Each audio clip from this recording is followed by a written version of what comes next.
Bismillahirrahmanirrahim. Alhamdulillahirabbil alamin wassalatu wassalamu ala asyrafil anbiya'i wal mursalin wa ala alihi wa sahbihi ajmain. Rabbi shrah li sadri wa yassir li amri wa hlul 'uqdatam min lisani yafqahu qawli wa saddi lisani bihaqqi sayyidina Muhammadin sallallahu alaihi wasallam. Asyhadu an la ilaha illallah wa asyhadu anna Muhammadar Rasulullah. La haula wa la quwwata illa billahil aliyyil azim.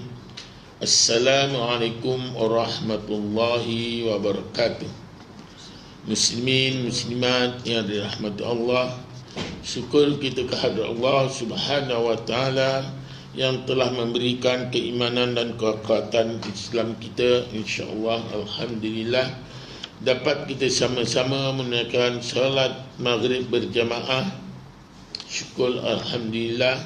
Dan seterusnya kan kita duduk di dalam masjid ilmu. Antara kita menunggu waktu isyak, iaitu sesiapa yang menunggu antara satu waktu ke satu waktu, diistilahkan taqarrub ila Allah, iaitu kita lebih dekat kepada Allah, insya-Allah. Dan seterusnya kita nanti dapat menunaikan solat isyak berjamaah. Sesiapa yang menunaikan solat isyak berjamaah seolah-olah dia beramal ibadah separuh malam. Dan sesiapa menunaikan solat subuh berjamaah seolah-olah dia beramal ibadah sepanjang malam. Alhamdulillah. Muslimin muslimat yang dirahmati Allah, dapat kita meneruskan kuliah kita pada hari ini. Kuliah kita yang terakhir pada 21 bulan 11 2009, yang kira-kira hari ini kita dapat menyambung semula berpadukan kitab Indahnya Solat Berjamaah. Alhamdulillah, muka surat 125. Sebelum kita meneruskan kuliah kita, mari kita sama-sama membaca Ummul Quran. Gandaran ini kita hadiahkan kepada junjungan besar kita Nabi Muhammad sallallahu alaihi wasallam.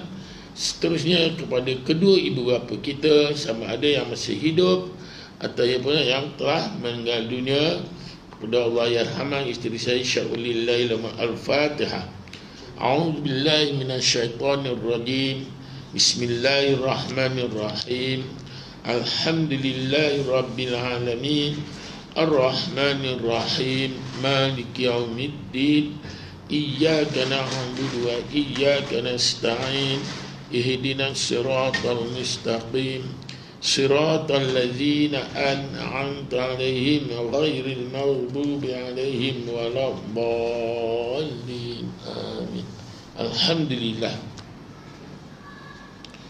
Yang kitab berpandukan ini 100 muka surat 125. Ada kitab kitab kat sana ke tak? Susun kat sana tak? Ya.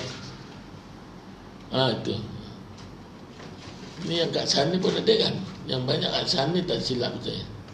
Sebab buat naik itu buat naik barang itu kita nak. Iya ke? Disusun semula kat sana tak?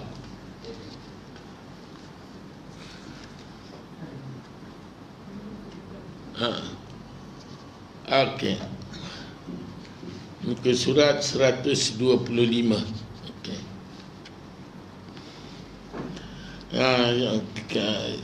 Tajuk hari ini ialah sutra solat. Apa itu sutra? Sutra solat, kedudukannya di dalam masjid di Malaysia. Okey. Sutra ialah satu, kalau kita solat di satu tempat, kita menghadap kepada sutra. Kalau tempat tu yang luas, maka kita letakkan sutra, kita menghadang ke depan tempat kita, supaya sutra itu adalah sebagai batasan. Ya, kalau macam sekarang ni, imam ini sutra dia dinding katakan. Kalau katakan orang di sini solat berjamaah sini, setelah ikut imam lah, ya. Tetapi kalau sekiranya sebelah sini, maka setelah dia orang barisan hadapannya. Kalau kita solat di satu tempat, misalnya tempat lapang, tempat orang lalu bilang tempat tu, maka kita mula letaklah sutra Sutra itu tak kisah apa jenis pun, sama ada rehal bubur depan kita ataupun beg kita bubur depan kita, supaya orang tu tidak lalu lalang di depan kita. Kerana kalau dilalui sebelah sana beg kita, itu sebagai sutrah nama dia. Okey. Kebanyakan masjid di Malaysia mempunyai ruang mihrab yang terlalu besar, iaitu hampir menyamai keluasan sebuah bilik serta merangkumi mimbar dan sebagainya. Namun begitu, mihrab masjid di Timur Tengah pula hanyalah sebuah lekukan ya, dinding yang dalamnya kira-kira 40 cm dan lebarnya kira-kira 80 cm sahaja. Okey. Adakah perbezaan ini tertumpu dari sudut seni bina sahaja atau turut mempengaruhi kesempurnaan solat? Okey. Untuk menjawab soalan ini, ulasannya ialah pada dasarnya reka bentuk masjid-masjid di Timur Tengah dibina dengan mengambil contoh rekaan Masjid Nabawi yang mempunyai ciri-ciri berikut. Ciri-ciri rekaan Masjid Nabawi, iaitu yang pertama, mihrabnya hanyalah sebuah lekukan kecil di tengah pada dinding hadapan. Maksudnya di lekuk Masjid Nabawi ada lekuk sikit saja di tengah dinding di depan tu, lekuk sikit saja, taklah besar-besar sangat ya. Ini itu sebagai mihrab. Sebagaimana mihrab Rasulullah dulu, sekarang mihrab Rasulullah tak digunakan pasal duduk di tempat raudah, tempat mihrab Rasulullah. Jadi mihrab yang baru dibina di sebelah hadapannya lagi. Okey. 3 anak tangga mimbar menganjur dari dinding hadapan ke arah jemaah. Tu. 3 anak tangga mimbar menganjur dari dinding hadapan ke arah jemaah. Okay. Tidak ada bilik imam di kanan atau di kiri mihrab. Itu kedudukan Masjid Nabawi. Tidak ada bilik imam antara di kanan atau di kiri mihrab tu. Tak ada. Tempat kita selalu ada bahan mihrab kita terlalu besar, ya dah. Macam satu bilik pula boleh kita duduk. Mihrab tempat kita kebanyakan. Kemudian sebelah kanan ataupun kiri ada bilik imam untuk imam duduk rehat dan sebagainya. Okay. Yang keempat, pintu keluar masuk di bahagian hadapan kanan dan kiri masjid yang dikenali sebagai Babu Salam dan Babu Jibril sehingga hari ini dan lain-lain lagi. Itu kedudukan Masjid Nabawi. Di sebelah kanan dia ialah untuk dia ada pintu Babu Salam dipanggil. Jadi orang selalu kalau nak ziarah Rasulullah masuk dari pintu Babu Salam. Masuk saja kamu baca doa Allahumma antas salam wa minkas salam alayka ya salam dan seterusnya. Dan seterusnya kat sini ditulis Babu Jibril. Sebenarnya kat sana dipanggil Babu Bakat pasal dia terus saja keluar terus ke ke perkuburan Bakat. Itu dipanggil Babu Bakat kat sana. Ya, okey. Ini kedudukan di Masjid Nabawi. Okey. Ini kedudukan dalam Masjid Nabawi pada zaman Nabi Muhammad sallallahu alaihi wasallam. Ini kedudukannya. Okey. Sebagaimana yang dikatakan tadi, tu mihrab tu yang nombor 2 tu mihrab Rasulullah tu. Yang nombor 2 itu mihrab Rasulullah ke itu.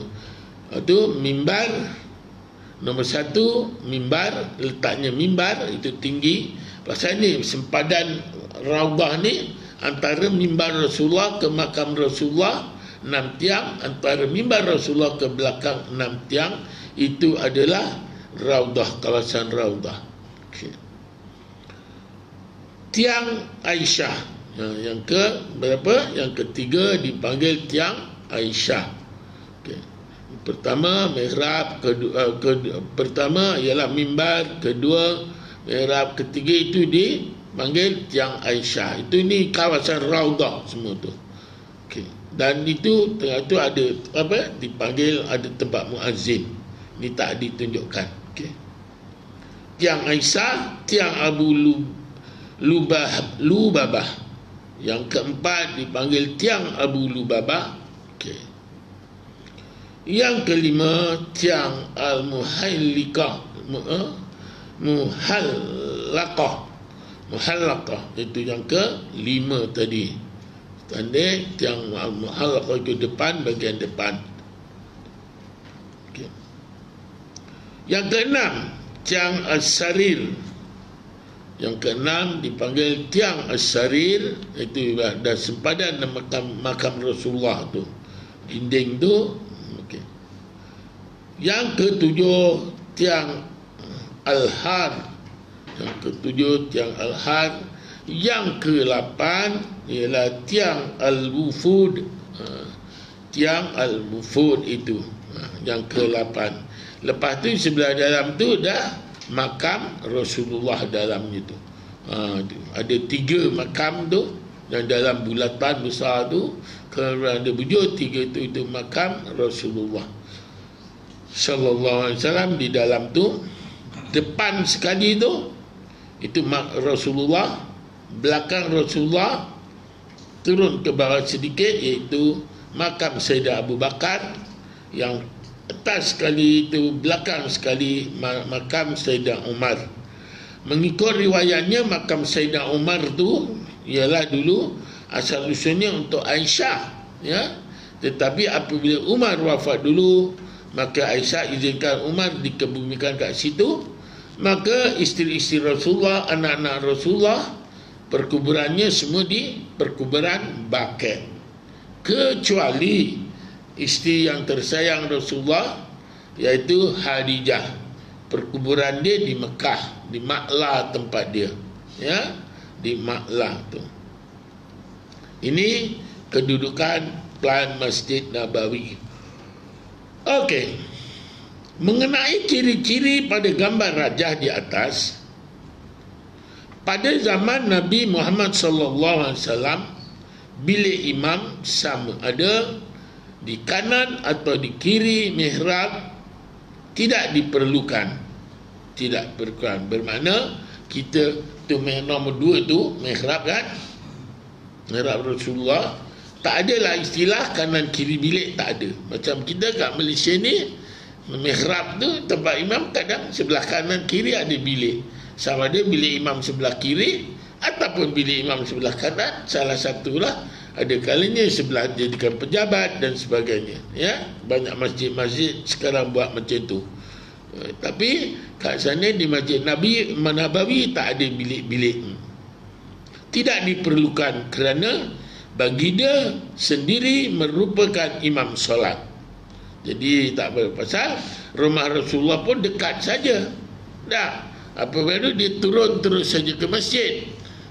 Jadi dia tak perlu lagi nak bilik-bilik kat situ. Imam kita sini jauh-jauh. Wah dah. Pasal tu ada parking kereta untuk imam dan sebagainya. Pasal jauh-jauh. Okey. Tidak diperlukan apa ni? Bermakna bilik imam sama ada di kanan atau di kiri mihrab tidak diperlukan kerana bagi dia sendiri merupakan imam solat. Rumah baginda terletak di sebelah kiri masjid, sebagaimana yang ditunjukkan sebelum ini ialah kawasan makam baginda sekarang. Untuk menunaikan solat sunat qabliyah bagi apa jua solat fardu, baginda menunaikannya di rumah kerana lokasi rumahnya yang begitu hampir dengan masjid. Lokasi rumah Rasulullah ni berhampiran dengan masjid. Di sebelah belakang ni, di belakang ni. Jadi Rasulullah menunaikan solat qabliyah pun di masjid. Muka surat 126. Muka surat 126. Okey. Ini kedudukan Masjid Nabawi. Jadi itu Rasulullah tidak memerlukan bilik-bilik di sebelah mihrab dia, kerana Rasulullah menunaikan solat sunat qabliyah pun pada bagi apa jua solat fardu, dia baginda menunaikannya di rumah kerana lokasi rumahnya yang begitu hampir dengan masjid. Jadi Rasulullah buat pasal tu solat sunat ba'diyah semua surah Rasulullah buat di rumah. Qabliyah, ba'diyah semua tu buat solat di rumah, ya. Okay. Namun bagi imam yang rumahnya berada jauh dari masjid, mereka tidak boleh berbuat demikian kerana akan menyebabkan jarak waktu di antara azan dengan iqamah menjadi terlalu lama, disebabkan menanti kehadiran mereka. Ya, apa maksudnya kat sini? Kat sini oleh kerana imam-imam kita ni rumahnya jauh-jauh, jadi tak bolehlah imam nak solat sunat qabliyah di rumah. Tak, mesti dia datang ke masjid. Kalau sini solat sunat dia ba'diyah qabliyah di rumah contohnya, jamaah nak menunggu imam berapa lama? Mau dekat setengah jam, ya tak? Jadi oleh itu sedangkan imam Masjid Nabawi, Masjidil Haram pun imamnya dah sampai baru diorang menaiki iqamah, dia datang kat sana. Pasal di Masjidil Haram sekarang ni imamnya jauh-jauh. Sekarang pun Masjid Nabawi pun jauh-jauh imamnya. Ini diceritakan waktu zaman Rasulullah dulu, oleh kerana rumah Rasulullah berhampiran dengan masjid ketika itu. Ya, maka Rasulullah pun buat solat sunat qabliyah berada di rumahnya. Okey. Oleh itu, sebuah bilik imam dibina bersebelahan mihrab seperti gambar rajah di bawah, bagi membolehkan mereka menunaikan solat sunat qabliyah atau melakukan sebarang persiapan sebelum mendirikan solat atau berkhutbah. Tu ini macam ni contoh ni, ya. Sebelah kiri kita ni bilik imam, sama ada orang berdiri di sebelah kiri ataupun sebelah kanan. Ini kedua macam tempat saya, sebelah kiri ni ialah tempat imam, sebelah kanan ini dijadikan pejabat. Dan ini mimbar, itu ini tempat sejadah imam. Contoh ini gambaran kat sini. Macam di Masjid Nabawi berlainan. Tujuannya bilik imam ni, ya, imam boleh rehat sebelum tu, buat solat sunat qabliyah pun boleh buat kat situ, dia ataupun nak merujuk sesuatu, ya lah. Jadi kat situ nak mengulang kaji dan sebagainya, nak rehat sebelum menunaikan solat dan sebagainya, kat situ tu boleh, ya. Okay. Ini contoh salah satu daripadanya. Jadi untuk buat persiapan, memutalaah sebelum baca khutbah semua, dia boleh buat kat situ. Tak? Rasulullah dulu memang Dia di rumah, semua di rumah, pasal berhampiran rumah dia dengan Masjid Nabawi. Namun demikian, timbul pula satu masalah yang lain, ya. Satu masalah yang lain iaitu jarak dinding di hadapan imam yang menjadi sutrah baginya, iaitu telah melebihi 3 hasta dan telah melebihi 3 hasta. Keadaan ini membatalkan pahala penggunaan sutrah dan membawa kepada berkurangannya fadilat kelebihan solat berjamaah di itu sendiri. Maksud kat sini, jadi tempat tu imam sekarang ni macam ni tak apalah, ini dekat, tak? Ini sekarang ni masjid kan jauh di depan lagi kan. Imamnya duduk di contoh macam yang gambar raja di 126, lagi jauh. Itu sejadah dengan lagi jauh. Bermakna sepatutnya itu depan sejadah tu kena buat sutrah lagi. Pasal kalau tuan-tuan pergi ke masjid Masjid Terapung ataupun di Masjid Sayyidina Abbas di Taif letaknya, semua ada bentuk kecil gitu. Dia buat dari plywood tinggi macam ni, dia lengkung gitu. Melengkung, ada setengahnya rata, kemudian rata gini, ada tapak gitu je. Tujuan itu sebagai sutrah. Kalau kadang macam masjid ni luas kan, kalau kata kita datang kat situ ada orang berjamaah yang lain dan sebagainya, mengaji dan sebagainya, kita kat sebelah belakang contohnya, maka kita nak solat, kita bubuh sutrah, ambil benda tu kita letak ke depan kita, itu sebagai sutrah. Sutrah ni menunjukkan tanda supaya orang tidak lalu di antara depan kita ketika waktu solat, antara kita dengan sutrah tadi. Okey, itu sunat, ya? Namun demikian timbul pula satu masalah yang lain, iaitu jarak dinding di hadapan imam yang menjadi sutrah baginya telah melebihi 3 hasta. Jauh.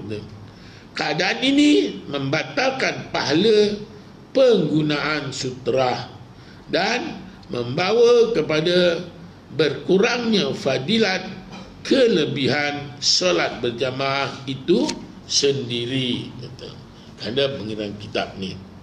Oleh itu, sesuatu perlu diletakkan di hadapan sejadah imam seperti meja dan sebagainya yang mempunyai ketinggian tidak kurang daripada 2/3 hasta. Bagi masjid yang masih belum membina mimbar pula, bagi masjid yang belum membina mimbar pula, dicadangkan supaya dibina dengan reka bentuk dan ciri-ciri berikut. Okay. Ini contoh dia, ya. Itu gambar raja bawah, itu sejadah hijau, tu sejadah, itu mimbar tu sebelah imam tadi. Kemudian depan tu diistilahkan sebagai mihrab. Mihrab merangkap sutrah imam. Barat mihrab merangkap sutrah imam. Itu tu sejadah. Itu bilik muazzin, dan yang sebelah dipanggil bilik imam. Okey. Ini dicadangkan, kata pengarang kitab ni. Bagi masjid yang masih belum membina mimbar pula, yang belum membina mimbar pula, dicadangkan supaya dibina dengan reka bentuk dan ciri-ciri berikut. Tunjuk gambar rajah ni. Semoga susunan ini dapat mengembalikan semula peluang merebut pahala solat dengan bersutrah yang sudah sekian lama diabaikan. Tujuannya, itu tujuan ni. Okay. Ini gambar raja Masjid Nabawi, bawahnya itu mimbar dan mihrab. Yang sebelah kanan tu, sebelah kanan kita ada tangga naik tu, itu mimbar tu, mimbar Rasulullah dulu. Yang mihrab sebelah kiri tu, ya, itu ada satu kungan, itu mihrab dulu, kecil saja, tapi itu menjadi rebutan tu. Kalau kita masuk ke Raudah tu, orang masing-masing nak solat di situ. Pasal tu, supaya tidak menjadi rebutan, kat mihrab tu letaknya rehal, kemudian ada polis jaga tu. Okey. Mimbar dan mihrab Masjid Nabawi, ciri-ciri yang perlu ditahankan, ciri-ciri yang perlu ditahankan, iaitu mihrab di tengah mimbar, di kanan, dan tangga mimbar menganjur ke arah jemaah. Itu bermakna pasal ini maksudnya sunnah ni, ini sunnah ni. Jadi kalau katakan begini, sepatutnya kebanyakan kita mimbar kita naik ke belakang, ada. Kadang naik ke belakang. Sebenarnya yang sunnah tu kita naik ikut depan terus tu. Naik atas terus menghadap itu. Inilah keadaan Masjid Nabawi ini, ya, kedudukan Masjid Nabawi. Dan itu adalah sunnah. Tapi kebanyakan sekarang naik tu, macam tempat saya tu, naik dah naik atas, baru menghadap ke sini tu. Bermakna tangganya tak nampak. Pasal diikut sunnahnya ialah kita ikut naik dari hadapan terus di atas tu. Okey, ini gambar raja Masjid Nabawi. Okey, siapa yang pergi tu nampaklah bayangan tu, ya. Nampak bayangan tu. Okey. Okey. Ada apa-apa pertanyaan tentang sutra? Ataupun nanti kita kemudian kita habiskan dulu dan kita berhenti, nanti kan kita buka soal jawab. Adab-adab makmum sebelum solat. Adab-adab makmum sebelum solat. Yang lepas ada adab imam, kan? Sebelum solat, imam kena bagi tahu makmum, ya, mengatakan luruskan saf, rapat-rapatkan saf, semua tu. Ini adab-adab makmum sebelum solat. Adab-adab makmum sebelum solat ialah bebas daripada bauan yang tidak menyenangkan. Maksudnya, ya, muka surat 128. Yang maksudnya, kita sebagai makmum ni nak pergi solat berjamaah, biarlah kita berwangi-wangian. Jangan pula tak mandi, ketiak bau busuk. Jadi jiran sebelah pun nanti nak apa pun tak lalu, ya dah. Contohnya mandi, berwangi-wangian, itu adab-adab itu. Jangan sampai pakaian pun biarlah bersih. Jangan pula sebelah tu bau kita, dia pun tak senang hati nak apa, ya dah. Ada, ya, ada. Di tempat saya tu ada Arab pula tu. Kami tegur betul-betul.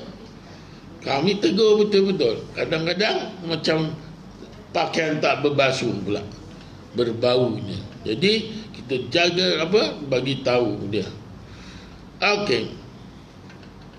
Makmum hendaklah memastikan pakaian dan tubuh badannya sentiasa bersih. Okay. Ya. Dan tidak mendatangkan bau-bau yang boleh mengganggu para jemaah yang lain, ya. Jadi tidak perlu mengganggu para jemaah yang lain. Okey. Jadi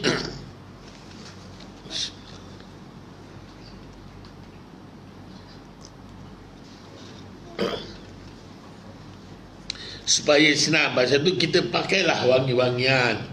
wangi-wangian pun ada setengahnya terlampau keras sangat pun tak sedap, orang tak suka je lah.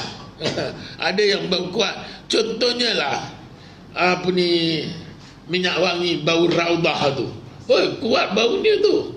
Saya tak suka betul. Pasal tu saya suka yang lembut-lembut aja. Macam kasturi ya. Lagi Hajar Aswad tu. Lagi kuat tu baunya. Saya tak tahan tu. Ya, kalau lama-lama peningnya kan. Tadi orang yang dah biasa tu lain lah. Ya kan? Tu. Jadi kita buatlah yang sederhana. Okay. Saya suka pakai kasturi. Kasturi tu lembut aja. Kasturi putih. Okey. Sentiasa bersih dan tidak mendatangkan bau-bauan yang boleh mengganggu para jemaah yang lain. Sekiranya Allah Subhanahu wa taala mengurniakan rezeki yang lebih kepadanya, dia boleh membeli pakaian yang dikhususkan untuk mengerjakan solat berjamaah. Okay. Di samping wangi-wangian yang akan disapu pada badan dan pakaiannya. Ini berdasarkan firman Allah Subhanahu wa taala, "Ya bani Adam, khudhu zinatakum 'inda kulli masjidin." Maksudnya, wahai anak-anak Adam, ya, pakailah pakaian kamu yang indah, berhias pada tiap-tiap kali kamu ke tempat ibadat atau mengerjakan solat. Ini kata ni dalam solat apa ni firman Allah Subhanahu wa taala, bererti ayat Al-Quran ni, ya. Jadi oleh itu kena pakai pakaian yang bersih, indah. Kalau kita maklumlah Allah bagi rezeki kat kita, ya dah, buatlah khusus untuk kita pergi berjamaah kan. Pasal supaya jumpa kawan-kawan tu bukan jumpa kawan aja, ini nak menghadap Allah, ya dah. Jadi kita biarlah lebih sempurna, berwangi, bersih dan sebagainya. Ini kadang nak pergi pasar lagi semat-semat, ya dah. Nak pergi masjid selekeh aja, kadang pakai t-shirt dia. T-shirt tu pun t-shirt pagoda ya. Pakai t-shirt pagoda. Tu kalau orang jadi makmum boleh lagi pakai, tapi kalau imam tak sempurna lah. Memang dia tidak layaklah pakaian sedemikian, ya dah. Katakan imam tu sudah dilantik khusus, lainlah yang macam kat surau kita tak ada imam yang khusus, siapa-siapa boleh jadi imam, kan? Katakan di Cik Zul kata tolak jadi imam, ya, contoh. Jadi itu tak kisah kebetulan Cik Zul pakai pagoda, tak apa. Yang lain kemudian tu, yang lain tu walaupun semat-semat boleh jadi bacaan Cik Zul lebih baik daripada yang lain. Itu diutamakan. Kan yang lepas ada pilih-pilihan cara memilih imam kan. Bacaannya kena sempurna, ya. Okey. Tajwidnya kena sempurna dan sebagainya. Okey. Jadi oleh itu, oleh kerana Allah bagi rezeki kat kita, elok kita khususkan pakaian-pakaian kita nak solat, ya. Apatah lagi kalau kita nak pergi solat berjamaah, supaya bau-bauan tu yang eloklah, yang tidak merusingkan para jamaah yang lain. Okay. Sekiranya makmum itu tidak mampu menyediakan pakaian khusus untuk solat berjamaah, kesuntukan waktu atau sebagainya, maka dia diharuskan untuk memakai apa saja pakaian yang sesuai untuk solat, ya. Ini tak ada yang lain, contohnya ada itu atau tak sempat kita nak ganti dan sebagainya, boleh jadi balik kerja, dah Tapi kalau balik kerja tu pakaian tu dah tentu bersih, elok lagi lah. Kecuali kita kerja buruh, lain lah ya dah. Tapi kerja buruh pun ya, kalau kita sekadar peluh gitu saja, tidak kena najis dah boleh. Ya, macam contoh di Masjidil Haram, Masjid Nabawi itu, dia tukang sapu, tukang apa, pakaian itu dibuat solat terus. Kadang driver lori, sana driver lori pakai jubah contohnya, itu pakai terus buat solat sekali pun boleh, jadi bersih ya. Tujuannya kalau kita berjamaah ni supaya tidak mengganggu apa bau-bauan itu pada orang lain.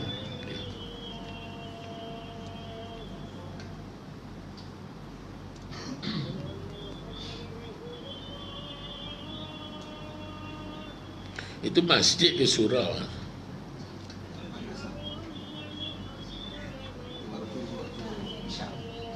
Oh, lain.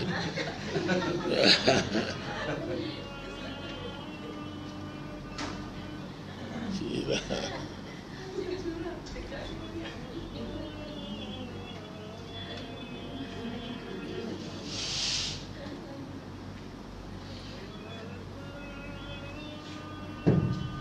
Mana nak matikan ni?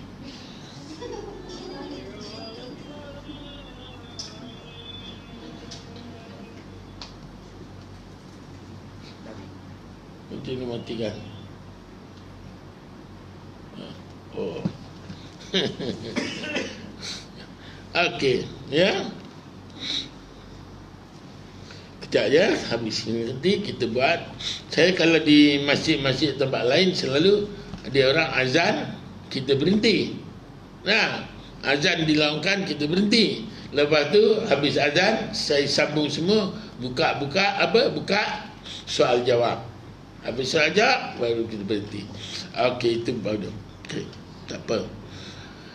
Sekiranya makmum itu tidak mampu menyediakan pakaian khusus untuk solat berjamaah, kesuntukan waktu atau sebagainya, maka dia diharuskan untuk memakai apa saja pakaian yang sesuai untuk solat. Apa yang penting ialah pakaian dan tubuh badannya bebas daripada bau-bauan ya yang kurang menyenangkan. Ini berdasarkan hadis an Jabir bin Abdullah qala Nabi sallallahu alaihi wasallam man akala min hadhihi syajarati yuridu suma fala yaghshana fi masajidina. Qultu ma ya'ni bihi, qala ma urahu yaghni illa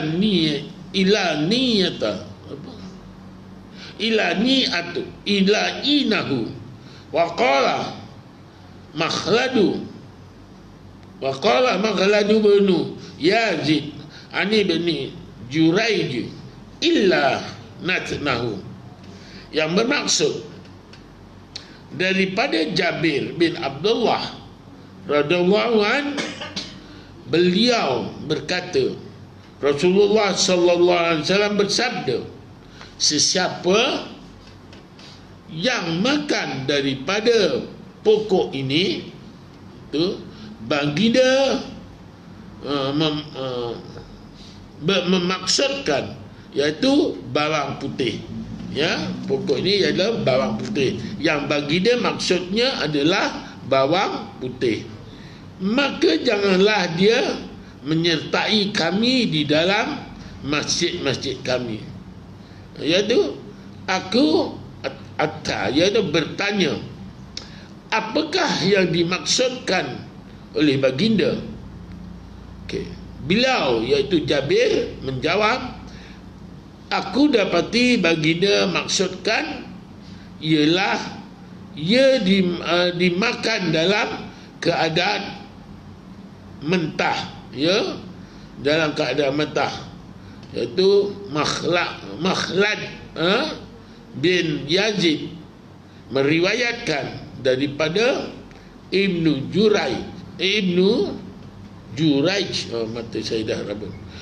Beliau berkata, aku dapati maksudnya ialah bau busuknya. Ya, itu yang dimaksudkan bau busuk. Ya, ini apa yang dikatakan dari sudut info, dari sudut kesihatan, bawang putih didapati sangat baik untuk mengelakkan penyakit serangan jantung dan mengurangkan tekanan darah tinggi serta penyakit kanser. Ini bawang putih. Ini sebenarnya amalan saya.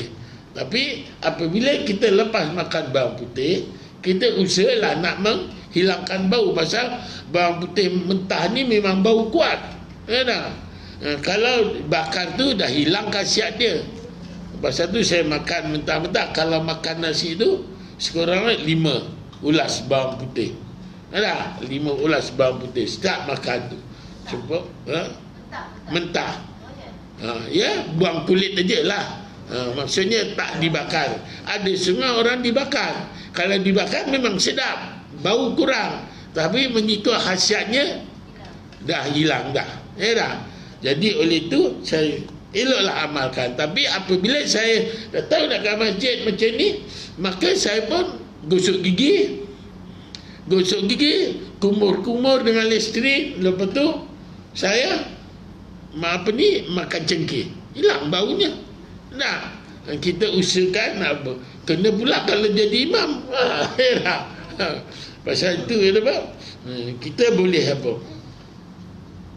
Cuma kalau ketika itu kita macam saya ke Mekah, bekalan saya bawang putih lah. Bekalan saya bawang putih saya makan. Okey. Lepas tu tapi kalau ke Mekah nak cari cengkeh susah kadang, saya bawa cunggam dari sini. Lepas makan bawang putih nanti gosok gigi, lepas gosok kumur-kumur Listerine, lepas tu makan cunggam. Dah hilanglah baunya. Kita kena usaha juga. Kesihatan kena jaga juga. Kemudian tu samping itu pun kita ada dengan kawan-kawan pun kena kena jaga. Kita cakap dengan kawan-kawan, tak lagi berbau, tidak menyenangkan. Okey. Jadi inilah keadaannya. Jadi kalau sekiranya apa, biarlah kita berpakaian kemas. Apabila kita nak menjadi tetamu Allah, pasal itu dikatakan apabila kita menjadi tetamu Allah, jadi jangan kita apa yang Allah nak bagi pada kita sebagai tetamu, maka kita kena siap sedia apa yang perlu kita bagi kepada Allah. Adab kita, budi bahasa kita. Macam saya lah, nak jadi tetamu tuan-tuan, nak pergi rumah tuan-tuan, saya tidak boleh mengharap apa tuan-tuan bagi kat saya. Tak, saya tidak mengharap gitu. Tetapi apa yang saya anggap, apa yang perlu saya bawa, saya nak pergi rumah tuan-tuan tadi. Contohlah kita ziarah orang sakit dan sebagainya. Bawa apa dia. Tapi kebanyakan kita tengok orang sakit tu, kalau katakan orang sakit tu tak boleh makan ni, tak boleh makan itu, macam-macam, kita bawa yang sedap-sedap pula. Lepas tu nanti makan buah dah tak lalu makan buah, makan apple tak lalu makan apple. Paling senang, saya cukup mudah, buat duit aje lah. Kalau jadi boleh, sama dia nak dia boleh beli barang sendiri ke apa. Itu saya selalu buat macam tu aja. Senang. Kalau kita bagi duit, yelah bukan dia tak ada duit, ini sebagai adab kita, sebagai buah tangan. Nanti bawa buah ni, dia dah tak makan buah-buah tu. Yang sihat aja nanti yang makan buah. Kesian dia tengok aja. Kalau bagi duit boleh digunakan nanti kan, apa dia nakkan. Itu saya lebih suka bawa. Kalau pergi hospital ke apa, ziarah ni elok bawa duit. Tak ada. Kalau setengah orang tu ample dia besar dia apa dah, sedangkan orang tu dah tak lalu dah. Jadi masa orang tak lalu, itu dia ditanya nak apa, ni Nak bubur tak nak, nak bubur tak nak kubur nak gitu. Lah kadi nak kubur baru nak. Okey. Jadi adab-adab kita ketika nak mendirikan solat, ini ada adab makmum. Yang lepas kita dah ada cerita ada adab imam kan.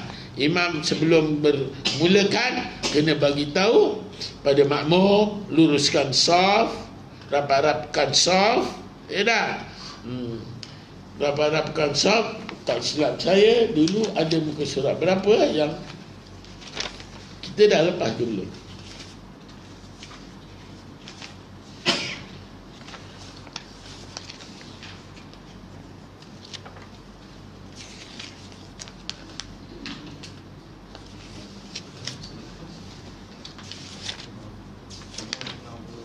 Boleh? 90.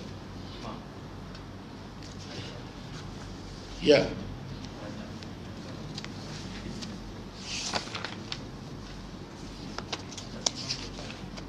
Okey. Ini ada imam, contoh salah satu yang ke 117 ya. Sebelum 117 tu tugas imam dalam solat Jumaat. Solat Jumaat ke, solat berjamaah ke, ya, dia kena bagi tahu contohnya, ya. Istau rahimakumullah. Maksudnya samakan saf kamu, semoga Allah mengasihi kamu. Ataupun dia kata sawuf sufufakum fa inna taswiyatas safi min tamamis salah.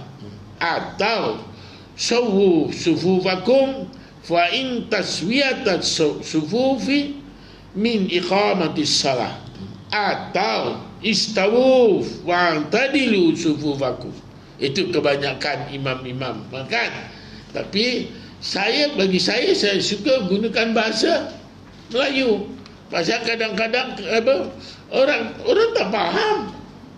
Imam dah sebut istawu sufufakum, masih sembang lagi, masih ni. Ada.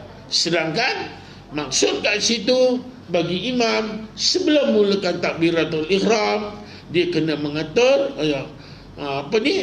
contohnya yang tadi istau yang tadilu sufufakum atau tadilu sawuf sufufakum. Maksudnya samakan atau luruskan atau samakan saf-saf kamu semua, ya. Sebenarnya kesemua ucapan ini diambil daripada hadis Rasulullah sallallahu alaihi wasallam. Selalu imam-imam stawuf sufufakum, ya dah. Kadang-kadang tak disebut dalam bahasa Melayu. Bukan semua orang faham dalam bahasa Arab, ya dah. Kalau yang alim-alim yang dah belajar tu tahulah. Kadang-kadang yang dia tak tahu. Pasal tu saya suka hari Jumaat pun saya suka gunakan bahasa sendiri. Luruskan saf, rapat-rapatkan saf, penuhkan saf yang kosong, temukan bau ke bau. Kesempurnaan saf adalah kesempurnaan solat berjamaah. Tu dia, ya. Ini hadis Rasulullah sallallahu alaihi wasallam. An Abi Mas'ud radhiyallahu an qala kana Rasulullah sallallahu alaihi wasallam yamsahu manakibana fi salati wa yaqulu istawu wa la tahtalifu fatahtalif qulubukum. Ini Rasulullah dibuat. Maka maksudnya daripada Abu Mas'ud radhiyallahu an, dia berkata Rasulullah sallallahu alaihi wasallam pernah menyapu bau-bau kami semasa hendak solat, dan baginda bersabda, samakanlah kamu semua saf dan janganlah berselisih, tidak sama di antara kamu semua, ya. Maka akan menyebabkan hati-hati kamu semua tidak sependapat, ya. Itu berarti berselisihan. Itu maksudnya tadi. Pasal dalam solat juga adalah salah satu untuk menunjukkan itu solat berjamaah bagi Imam Syafi'i fardu kifayah. Nah, habis mazhab Hanafi yang lain ada mengatakan fardu ain, kan? Itu sebab solat berjamaah ini menunjukkan satu ukhuwah, ya, supaya kita dapat sesama mengetahui antara satu sama lain, persaudaraan, persahabatan. Pasal itu ada setengah-setengah tu saya bawa tajuk bab bid'ah. Yang lepas saya ada mengajar bab bid'ah di Masjid Seri Melati Selayang, bab bid'ah hasanah, bid'ah dalalah ataupun bid'ah sunnah, bid'ah makruh, bid'ah makruh harus lagi ada lupa saya. Kemudian salah satu daripadanya, ya, salah satu daripadanya kita lepas tu bersalam-salaman, lepas solat bersalam. Ada, tapi ada setengah ustaz mengatakan Nabi tak buat, ya tak? Itu bukan semestinya semua yang Nabi buat, yang Nabi tak buat itu tak boleh dia apa? Ada setengah sahabat buat. Pasal tu saya kata bagi Imam Syafi'i dia ada 3 pendapat: sunnah, mustahabun atau tahu. Sunnah ni iaitu yang Rasulullah sentiasa buat, itu sunnah. Mustahabun hampir kepada sunnah, ya, sebab apa? Rasulullah pernah buat tetapi tak berterusan, hanya kadang-kadang. Contoh macam doa kunut lah. Doa kunut Rasulullah buat dalam peperangan Uhud selama 4 bulan. Bulan yang pertama Zuhur, Asar, Maghrib, Isya, Subuh Rasulullah baca kunut. Tapi 3 bulan kemudiannya hanya solat subuh saja. Dan ketika keadaan huru-hara Rasulullah baru guna kunut, ataupun selepas solat sunat witir. Ada itu Rasulullah baca kunut. Itu dia mustahabun. Ta'awuf ini Rasulullah tak pernah buat, tetapi sahabat ada buat, tapi Rasulullah tidak menegahnya. Contohnya solat sunat sebelum maghrib, qabliyah maghrib tak ada, Rasulullah tak buat. Pasal itu setengah ustaz kata tak ada, memang betul, tetapi bukan tak boleh nak dibuat. Pasal sahabat ada buat. Ketika sahabat buat, Rasulullah sampai, Rasulullah tak menegahnya, dia diam. Malah satu ketika apabila Rasulullah sampai, sahabat tak solat, maka Rasulullah tanya, kenapa tak solat? Solatlah, kata. Pasal benda tu baik, daripada sembang kosong, borak kosong, lebih baik sembang kosong, borak kosong, main WhatsApp, contohnya. Menanti kawan, lebih baik kita buat apa? Solat sunat dan sebagainya. Okey, ada apa pertanyaan? Hari ini 28.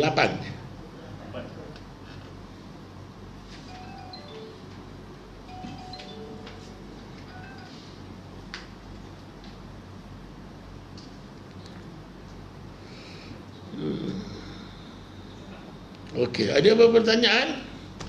Bab solat, bab sutra. Sutra ni sunat, ya. Sutra ni macam kita dah okeylah.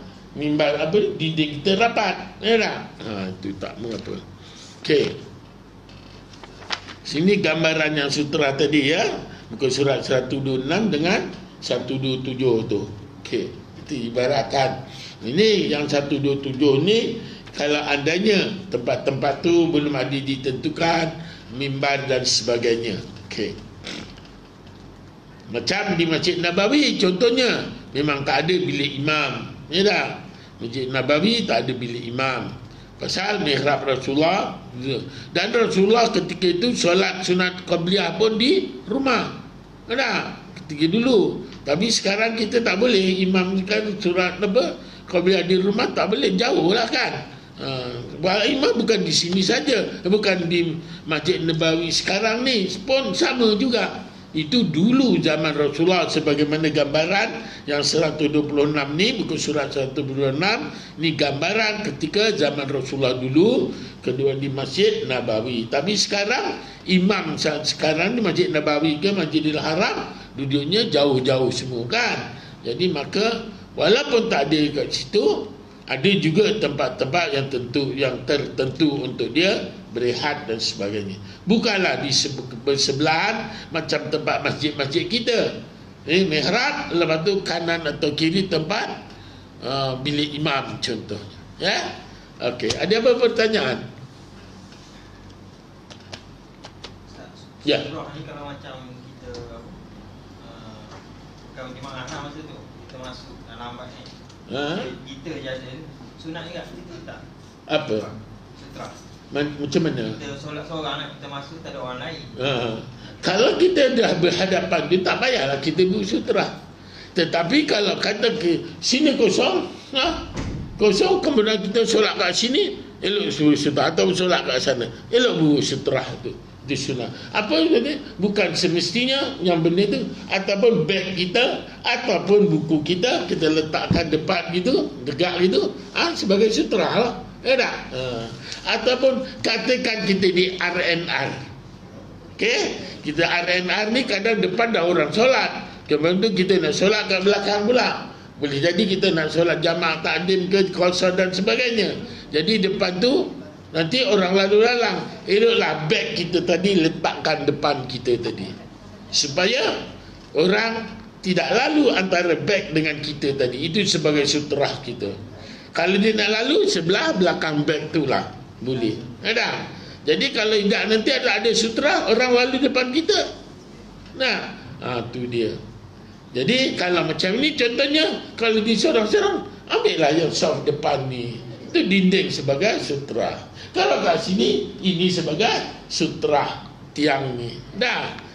Itu dia. Okey. Ada apa boleh? Muslimah, ada apa nak tanya?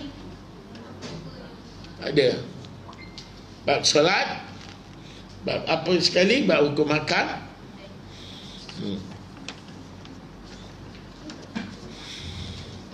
Okey, macam tadi saya buat di surah tempat saya lepas asar tadi, saya buat kuliah bab apa di bab talak. Setengah orang bergurau seda menyebut talak, maka tidak boleh talak dipermain-mainkan, ya, digurau-guraukan. Walau gurau, walau apa, tetap jatuh. Ya, saya berpadukan kitab daripada Ustaz Zul, Dr. Zul punya, mufti wilayah punya. Dia ada 5 jilid tu. Ya, tadi saya baca jilid yang kelima bab tu. Ya. Jadi itu tak boleh kita permain-mainkan, gurau seda dengan isteri, bab talak nauzubillah, jangan sebut sama sekali. Dan begitu juga talak ni bermacam-macam. Talak jelas, talak sendiri, ya. Kata sendiri ni contohnya, saya pukul kucing tapi hati saya menyiapkan, cilaka kucing, aku tak suka kau sekarang, kena buang, pergi keluar dia, tak nak dia, tapi tujukan kat isteri saya contohnya, maka itu pun boleh jatuh talak tu. Nah, tapi sekarang ni orang fikir, tapi kalau segi penjawab agama, dia kena lafalkan depan dia pula, ya tak? Tu dia, tak boleh kita apa, ini bab talak. Ya, nauzubillah, ya, nauzubillah, janganlah dipermain-mainkan, jangan digurau seda. Ya, begitu juga jangan menyamakan isteri kita macam ibu kita, sekali-kali jangan. Dah, pun boleh menyebabkan jatuh talak juga. Dah, tu kau ni aku sayang kau macam aku sayang ibu saya. Saya contohnya. Dah, pun tak boleh. Okey? Okey, kalau tak ada pertanyaan, ada tanya? Tak ada. Kalau tak ada pertanyaan, okey, setakat ini dulu dapat saya sampaikan. Saya mohon diberi ampun dan maaf salah silap saya, terkasar bahasa, terlajak kata. Yang baik datang dari Allah, kelemahan kesilapan datangnya dari diri saya yang jahil. Wabillahi taufiq wal hidayah. Wassalamualaikum warahmatullahi wabarakatuh. Bismillahirrahmanirrahim. Alhamdulillahi Rabbil Alamin. Hamdan hamidin, hamdan zakirin, hamdan syakirin, hamdan na'imin, hamdan sabirin, hamdan yuafi ni'amahu yukafi mazidah. Ya Rabbana lakal hamdu kama yanbaghi li jalali wajhika wa azim sultanik. Allahumma salli wa sallim ala Sayyidina Muhammad salatan tunjina biha min jamil ahwali wal afat wa taqdi lana biha min jamil hajat wa tutahhiruna biha min jamil sayiat wa tarfa'una bi 'indaka 'ala darajat wa tuballighuna bi aqsal ghayati min jamil khairat bil hayati wa badal mamat. Allahumma inna nas'aluka ridhaka wal jannah wa na'udzubika min sakhatika wan nar. Allahumma innaka 'afuwun karimun tuhibbul 'afwa fa'fu 'anna wa 'an walidina wa 'an jamil muslimin wal muslimat wal mu'minina wal mu'minat bi rahmatika ya arhamar rahimin. Allahumma anzil rahmata wal maghfirata wash syafa'ata la zamajlis. Allahumma anzil rahmata wal maghfirata wash syafa'ata la zamajlis. Allahumma anzil rahmata wal maghfirata wash syafa'ata la zamajlis. Allahumma ij'al jam'ana hadza jam'an marhuma wa tafruqum min ba'di tafruqan ma'suma. Wa sallallahu ala sayyidina Muhammad wa ala alihi wa sahbihi ajma'in bi fadli subhana rabbika rabbil izzati amma yasifun. Wassalamun ala mursalin walhamdulillahi rabbil alamin. Taqabbalallahu minkum.